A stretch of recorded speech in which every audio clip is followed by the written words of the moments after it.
Well, there was kind of 3 phases really. One is to deliver 15 6-week courses in the community with people living with dementia and their carers. So, we're offering 6 different art forms, including arts and crafts, storytelling, poetry, singing, movement to music and reminiscence. The outcomes for this project is all about well-being and connecting people, and that people could come with their loved ones and connect with other people in a similar situation to them. We're also delivering a CPD course for activity coordinators and care staff in care homes. We've been running 8 courses, so through those courses we'll have people from different homes coming together. They're hosted by the care homes, and those participants will see a workshop in action. So they'll be observing a workshop with the residents as well, and they'll get an activity resource afterwards that they can take away. We did a series of 6 weeks in a hospital up in Nuneaton as well. So we went onto a ward for people living with dementia, and we delivered singing for workshops for them. So again, they were able to, the staff there were there, so they could then take those skills and then hopefully use them and carry that on. The evidence that we've been collecting has clearly shown that there is a really positive impact on the people that come, and it just shows the power of an arts activity for people living with dementia and their carers, which are really important as well. So Coventry University is working with us to evaluate it. So we've been asking health questions at week 1 and then also on week 6.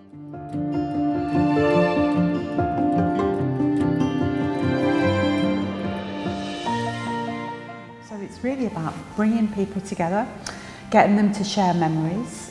We look at objects and we have a theme every week. And this group have been brilliant because they bring lots of their own objects along. Because we chat about what we're going to take with us for the next week, and then we get ourselves ready, and then we have a good chat about it afterwards, don't we? Yeah. It's like the highlight of the week now, isn't it? Yeah. There's quite a lot of people that live in Bedworth, so they've remembered similar events and things, and they've been able to chat about that. So it's been a great way to get to know each other. My mum was on her own all the way through COVID, so she never really saw anybody except for the family. So this has been a first opportunity really, of getting out and about and talking to other people.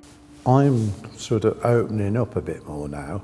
Because I think men don't reach out as much as women do, and they don't join things like women do, and I think it's done you good. Meeting people who are perhaps better than me, and there's people who are worse off than me.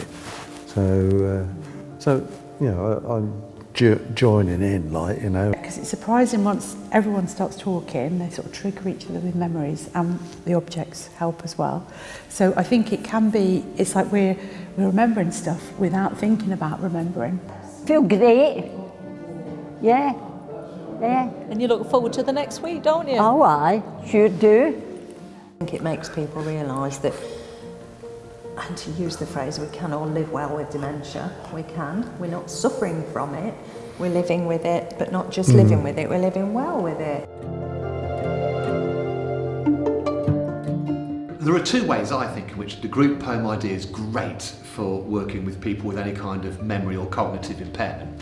One is that it's perfect for a mixed ability room, so you can actually engage as much or as little as you feel like. Another way is it's really good for reminiscence, because however tricky people's short-term memories might get, or however disorientated people are, your life experiences, that stuff's hardwired. People are so chuffed that they've sort of, their memories are within that poem. So when someone's come along with their mum or dad, and their parents then got chatting about something, and they're like, I didn't know that. And I just think, oh, how lovely is that that's a story they may never have heard. Yes. And there's always somebody you can get on with, you know. The group is like a breath of fresh air. Yeah. All the people were so you know, involved and wanted to get involved, and created a lot of laughter.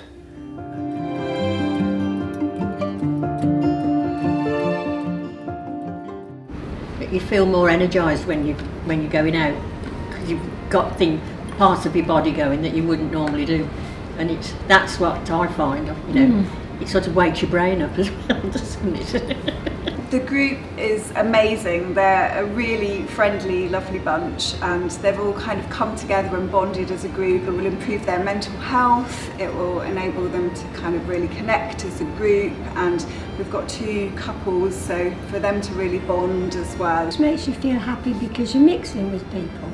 And you're making your body work because you're laughing, and laughter's supposed to be good for you, isn't it? So when you've got somebody to talk to as well. Yeah. One couple, while they were filling out their forms initially, it's asking if you're mildly depressed or if you're depressed, and he was saying, I suppose I am mildly depressed, and then I heard them having a chat at the end of the session, and he said, well, I don't feel depressed now.